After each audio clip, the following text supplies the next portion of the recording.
तो क्या हाल चाल। देखो यार, आ चुके एक और नई वीडियो के साथ। और आज हम करने वाले हैं भाई यार, तुम लोगों का पीछे मैं छोड़ने नहीं वाला। आज हम करने वाले हैं क्लास 9th में चैप्टर नंबर 10 का ट्विच इंट्रो। देखो, ट्विच इंट्रो हम तब तक करेंगे जब तक हमारे पांचों के पांचों सब्जेक्ट क्लियर नहीं हो जाते हैं। और आज जो हम करने वाले हैं वो है हीरोन्स फॉर्मूला। देखो यार, अगर तुम्हारे को आवाज़ मोटी आ रही होगी तो कोई बात नहीं यार, क्लियर तो आ रही है। क्लियर आ रही है ना? हाँ, ठीक है। तो आज हम करने वाले हैं हीरोन्स फार्मूला। तो सबसे पहले हीरोन्स फार्मूला क्या है वो समझेंगे। उससे भी पहले समझेंगे कि हीरोन्स फार्मूला लगेगा कहाँ। ठीक है, शुरू करते हैं। समझेगा देखा भाई, रिवीजन ही है, रैपिड रिवीजन ही है ट्विच इंट्रो अपना। चलो शुरू करते हैं। देखो, एरिया ऑफ ट्राइंगल अगर तुम्हारे को याद होगा तो एरिया ऑफ ट्राइंगल अपने पास क्या होता है? Half into base into height. ठीक है, बेस इंटू हाइट, बहुत बढ़िया। अगर इक्विलेटरल ट्राइंगल हो हमारे पास तब क्या होगा? तो ये हमारे पास इक्विलेटरल ट्राइंगल है। ठीक है, इक्विलेटरल ट्राइंगल के लिए हमारे पास जो एरिया का फॉर्मूला होता है वो होता है √3/4 ए का स्क्वायर। ठीक है, इक्विलेटरल। नेक्स्ट आता है हमारे पास आइसोस्केलिस। आइसोसेलिस और स्केलेंस जो भी हमारे पास है उसका जो फॉर्मूला है वो क्या होता है? वो हमारा फॉर्मूला यही होता है, half into base into height. ठीक है, अगर हमारे पास आइसोसेलिस है, स्केलेंस है, तो भाई इन दोनों का फॉर्मूला हमारा बिल्कुल सेम होगा। ठीक है, जिसमें हमारे पास बेस इंटू हाइट को अगर तुम्हारे को समझाऊँ तो मान लो ये मेरे पास एक ट्राइंगल है। ठीक है, इसको मैं आइसोसेलेस मांगता हूँ। ठीक है, अब इसका जो बेस है वो ये होगा, ABC मैं नाम देता हूँ। AB जो है इसका बेस होगा। ठीक है, और यहाँ से C से मैं AB के बीचों बीच एक लाइन खींच देता हूँ और इसको पॉइंट P दे देता हूँ। और जो CP है हमारे पास वो इसका हाइट होगा। ठीक है, तो जो हमारे पास बेस है, हाइट है, उस चीज़ को हम मद्देनज़र रखते हुए क्या लगाते हैं? इसको फॉर्मूला लगा देते हैं। ठीक है, अब इन सभी को पीछे हटाते हुए हमारे हीरोन्स भाई आए और हीरोन्स भाई ने एक फॉर्मूला दिया। अब वो फॉर्मूला क्या है? सबसे पहले हम वो फॉर्मूला जानते हैं, वो है मेनली एरिया से। एरिया से रिलेटेड फॉर्मूला है वो, और भाई लगेगा वो ट्राइंगल पे। अब देखो किस प्रकार से वो लगेगा। एरिया क्या होता है अपने पास? एरिया जो है अपना एक वो होता है कि भाई इसके अंदर कितना सिस्टम है ना, ये पूरा कितना एरिया है इसके अंदर का। तो उसी चीज़ के मद्देनज़र रखते हुए इन्होंने हमारे पास क्या दिया कि अंडर रूट ले लो पहले तो तुम। ठीक है, अंडर रूट इतना बड़ा, फिर क्या करो, एक ब्रैकेट लगाओ। फिर एस होता है तुम्हारा सेमी पैरामीटर। क्या? Semi perimeter. ठीक है, तो एस, अब अंदर S-A, S-B, S-C, S-C। अब तुम बोलोगे यार ABC क्या है? देखो, ABC क्या है हमारे, अगर मैं तुम्हारे से ये पॉइंट हटा देता हूँ, ये पॉइंट हटा देता हूँ, तो ABC जो है हमारी साइड्स है कि A साइड ये है, B ये है, C ये है। ठीक है, अब हमारे पास क्या बोला गया, हिरोन्स भाई ने क्या बोला? बहुत छोटा होगा भाई, एकदम छोटा होगा ये वाला रैपिड रिवीजन। क्यों भाई? इसमें सिर्फ हिरोन्स फॉर्मूला बताऊंगा मैं तुम्हारे को, और भाई मतलब इजी होगा, मैं तुम्हारे को इसमें क्वेश्चंस नहीं करवा रहा हूँ। ठीक है, अब इसमें क्या करना है? सबसे पहले हमने A, B और C देखा। अब मान लो मेरे पास जो A है वो है 2 सेंटीमीटर, B है 3 सेंटीमीटर, C है मेरे पास 6 सेंटीमीटर।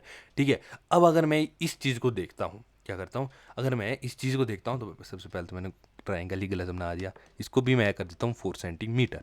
ठीक है, अब इस चीज़ को अगर मैं देखता हूँ तो यहाँ से एरिया तो देखो निकल सकता है, एरिया तो निकल सकता है, लेकिन मेरे को यहाँ पर ट्रिग्नोमेट्री लगानी पड़ेगी।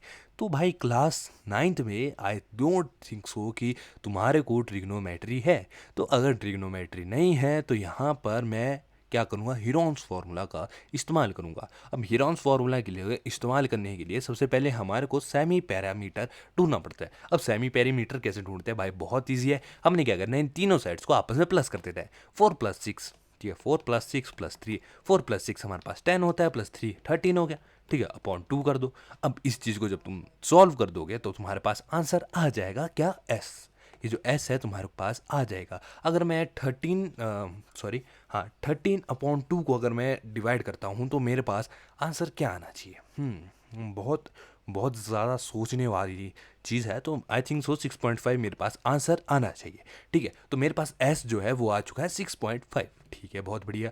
और ABC मेरे को पता है, तो यहाँ पर मैं डायरेक्ट फॉर्मूला में वो चीज़ पुट ऑन कर दूंगा। S क्या है मेरे पास? 6.5। अब रैशनलाइज करना तुम्हारे को आ गया होगा भाई, रैपिड रिवीजन में भी बताया था, जो कि रैपिड रिवीजन नहीं है, ट्विच इंट्रो है। ठीक है, सीरीज का नाम है भाई। ठीक है, तो इस चीज़ को समझते हैं। अब यहाँ पर हम क्या करेंगे? एस की जगह लिखेंगे हम 6.5 और ABC की वही वैल्यू लिखेंगे। ठीक है, तो सबसे पहले S है हमारे पास 6.5, फिर इंटू 6.5 माइनस A क्या है हमारे पास 4। ठीक है, इंटू 6.5 माइनस B क्या है हमारे पास 3, फिर 6.5 माइनस C क्या है अपने पास? C अपने पास है क्या है 6। ठीक है, और इसको होल को अंडर रूट के अंदर लिख देंगे। ठीक है, अब क्या करना है, अब बस इसको सॉल्व कर देना है, बिल्कुल आसानी से सॉल्व हो जाएगा। ठीक है, अब इसको अगर मैंने सॉल्व करना है, 1 मिनट मैं इसको सॉल्व करता हूँ न्यू स्लाइड में। ठीक है, तो मैं अगर यहाँ पर इसको सॉल्व करने की कोशिश करता हूँ तो पहले तो मेरे पास क्या है, मेरे पास है 6.5। ठीक है, 6.5 -4, 6.5 -3 और 6.5 -6। ठीक है, अब मैं इसको सॉल्व करता हूँ। 6.5 इसको एज इट इज़ ही लिख देता हूँ, इसको सॉल्व करूँगा मेरे पास आएगा 2.5। ठीक है, इसको सॉल्व करूँगा मेरे पास आएगा 3.5। ठीक है, इसको सॉल्व करूँगा मेरे पास आएगा 0.5।